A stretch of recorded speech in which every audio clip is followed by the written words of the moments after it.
ഗോവിന്ദച്ചാമിയുടെ മതിൽച്ചാട്ടമാണല്ലോ ഇപ്പോൾ ഏറ്റവും ചൂടുള്ള ചർച്ച. ഞാൻ നോക്കിയിട്ട് സ്വല്പം മര്യാദയുള്ളവർക്ക് അകത്തും മര്യാദക്കാർക്ക് പുറത്തും ജീവിക്കാൻ പറ്റില്ല എന്നായിട്ടുണ്ട്. തോന്നിയവാസികൾക്ക് എവിടെയും സ്വതന്ത്രമായി വിഹരിക്കാം. സ്വതന്ത്ര വ്യവഹാരത്തിനുള്ള എല്ലാ ഒത്താശകളും അധികൃതർ തന്നെ ചെയ്തു കൊടുക്കുന്നതാണ് ഇപ്പോൾ കണ്ടുവരുന്നത്. അല്ലെങ്കിൽ തന്നെ ഇത്രയും വലിയ സുരക്ഷ ഉള്ള ഒരു ജയിലിൽ നിന്ന്, കൊടും കുറ്റവാളിയെ താമസിപ്പിച്ചിരിക്കുന്ന ജയിലിൽ നിന്ന് ഒരാൾക്ക്, ഒരു ക്രിമിനലിനെ കമ്പി മുറിക്കാനുള്ള ആയുധം, ബ്ലേഡ് എവിടെ നിന്ന് കിട്ടി? ആരെങ്കിലും കൊടുക്കാതെ അത് കിട്ടില്ലല്ലോ. പിന്നെ അത് ഒരു ദിവസം കൊണ്ടല്ല, 2 മാസം 3 മാസം എടുത്തിട്ടാണ് അത് ചെയ്തെന്ന് പറയുന്നു. ഈ ചെയ്യുമ്പോൾ ശബ്ദം കേൾക്കില്ലേ? തടവുകാരറിയില്ലേ? പിന്നെ ലാഡർ പോലെ തുണികൾ കൂട്ടിവെച്ച് കെട്ടാൽ ഇതിന് മാത്രം തുണി എവിടെയാണ് ഒരു ജയിലിൽ ജീവിക്കുന്ന ആൾക്കാർക്ക് കിട്ടുന്നത്? അതേ ഒരു ലാഡർ പോലെ ഒരു സാധനം ഉണ്ടാക്കി അത് അപ്പുറത്തേക്ക് എറിയണമെങ്കിൽ അവിടെ വല്ല ഹുക്കുണ്ടായിരിക്കണം അതിൻ്റെ മുകളിൽ പിടിക്കാനായിട്ട്, അതിൻ്റെ മുകളിൽ പിടിച്ചിങ്ങനെ കയറാനായിട്ട്, തൂങ്ങി കയറാനായിട്ട്. അല്ലെങ്കിൽ ആരെങ്കിലും അവിടുന്ന് പിടിക്കുക തന്നെ വേണം. അപ്പോൾ 100% പരസഹായം ഉണ്ടായിരിക്കണം. പരസഹായം ഇല്ലാതെ ഈ ഗോവിന്ദച്ചാമിക്ക് അത് ചെയ്യാൻ സാധിക്കില്ല. ഞാനൊക്കെ ഈ ക്യാപിറ്റൽ പണിഷ്മെൻറ്റിന് വളരെ എതിർപ്പുള്ള ഒരാളാണ്. കാരണം നമ്മൾ ഒരു ഇഗാലിറ്റേറിയൻ സമൂഹം ആണ്. അവിടേക്കാണ് നമ്മൾ അങ്ങോട്ടാണ് നമ്മൾ പോകേണ്ടത്. അപ്പോൾ ഒരു പരിഷ്കൃത സമൂഹത്തിന് ചേർന്നതല്ല ഈ കത്തിക്ക് കത്തി, കണ്ണിന് കണ്ണ്, ചോരയ്ക്ക് ചോര എന്നുള്ള രീതി. അതുകൊണ്ട് തന്നെ ക്യാപിറ്റൽ പണിഷ്മെൻറ്റിനോട് എനിക്ക് വളരെയധികം വിയോജിപ്പുണ്ട്.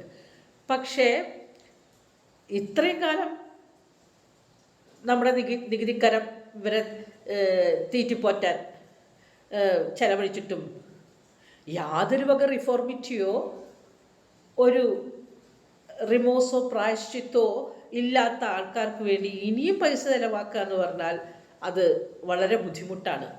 പാവപ്പെട്ടവരെ, നിഷ്കളങ്കരായിട്ടുള്ള ആൾക്കാർ പുറത്ത് കഷ്ടപ്പെടുകയാണ്. അതുകൊണ്ട് കൊടും ക്രിമിനൽസിന് വേണ്ടി ഇത്രയ്ക്കധികം കാശ് ചിലവാക്കണ്ട എന്ന് തന്നെയാണ് എൻ്റെയൊക്കെ പക്ഷം. പറ്റില്ല എന്നുണ്ടെങ്കിൽ ക്യാപിറ്റൽ പണിഷ്മെൻറ്റിന് മൂവ് ചെയ്യട്ടെ, വീണ്ടും കോടതിയിലൊന്നൊരു അപ്പീൽ പോട്ടെ സൗമ്യയുടെ അമ്മയൊക്കെ.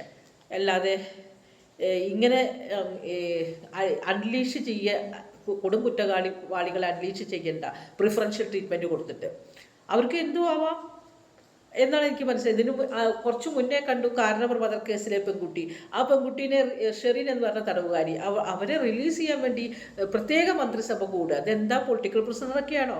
അതേസമയം ഒരു പൊളിറ്റിക്കൽ പ്രിസണറിൻ്റെ പുസ്തകം പബ്ലിഷ് ചെയ്യണം എന്നുള്ളൊരു അപേക്ഷ ഡിക്ലൈൻ ചെയ്തത്, നിരസിച്ചതായിട്ട് വാർത്തയിലൊക്കെ വായിച്ചു.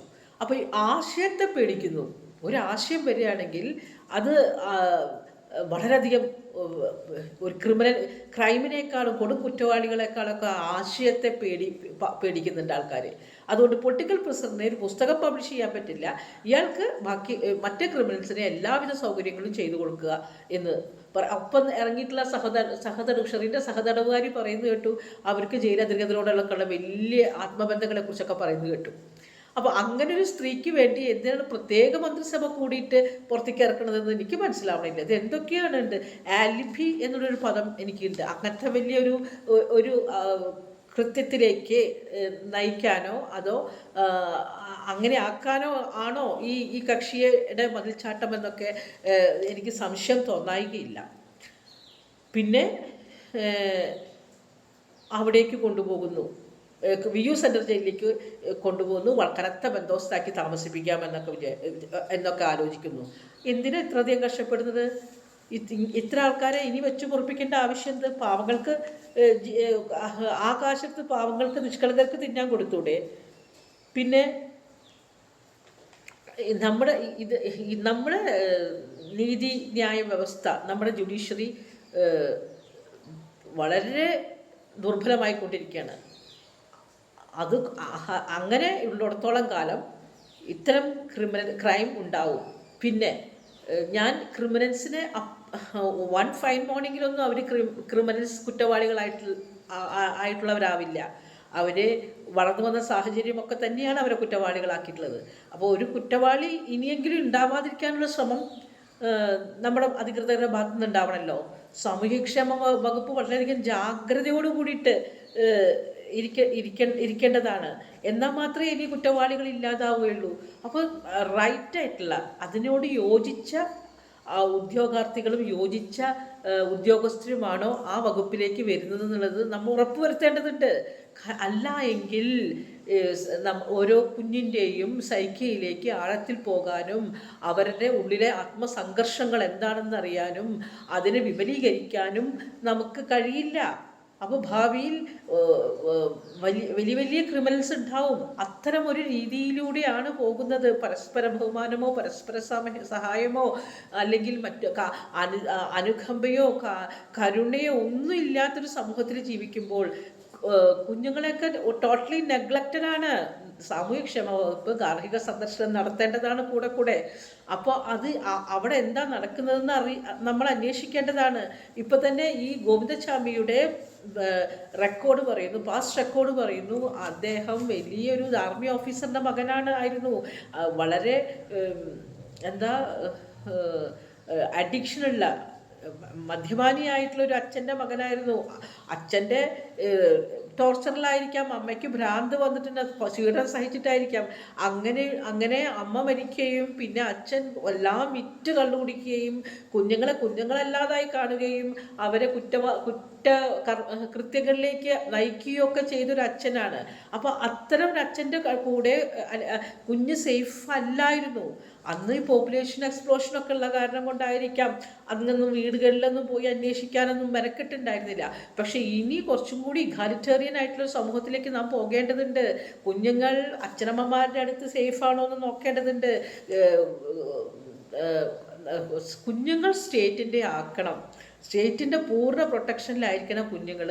അവിടെ നടക്കുന്നത് കുഞ്ഞുങ്ങൾക്ക് വളരാനുള്ള ഒരു കൊണ്ട്യൂസീവായ എൻവയോൺമെൻ്റ് ആണോ അതിൻ്റെ വീടുകൾ എന്നുള്ളത് ഉറപ്പുവരുത്തേണ്ട ഉത്തരവാദിത്വം സാമൂഹ്യക്ഷേമ വകുപ്പിനുണ്ട്. അതുകൊണ്ട് തന്നെ എത്രയും പെട്ടെന്ന് സാമൂഹ്യക്ഷേമ വകുപ്പ് കൂടുതൽ ജാഗ്രത പാലിക്കുക, കൂടുതൽ വിജിലൻ്റ് ആവുക. ഇനി ഒരു ഗോവിന്ദചാമിയോ അല്ലെങ്കിൽ ഷെറിനെ ഒന്നും ഉണ്ടാക്കാതിരിക്കുക. കാരണം ഷെറിൻ എന്ന് പറഞ്ഞൊരു പെൺകുട്ടി ഒരു ഫിസിക്കലി ഹാൻഡിക്യാപ്ഡ് ആയിട്ടുള്ള ഒരാളെ ചെറുപ്പം ആ കുട്ടിയുടെ ഇഷ്ടത്തിന് വിപരീതമായിരിക്കാം അങ്ങനെ ഒരു കല്യാണമൊക്കെ ഉണ്ടായിട്ടുള്ളത്. അപ്പോൾ അതുകൊണ്ട് ഇനിയെങ്കിലും അത്തരം അവസ്ഥകളിലേക്ക് മനുഷ്യരെ എത്തിക്കാതിരിക്കുക. സാമൂഹ്യക്ഷേമ വകുപ്പ് ജാഗ്രത പാലിക്കുക.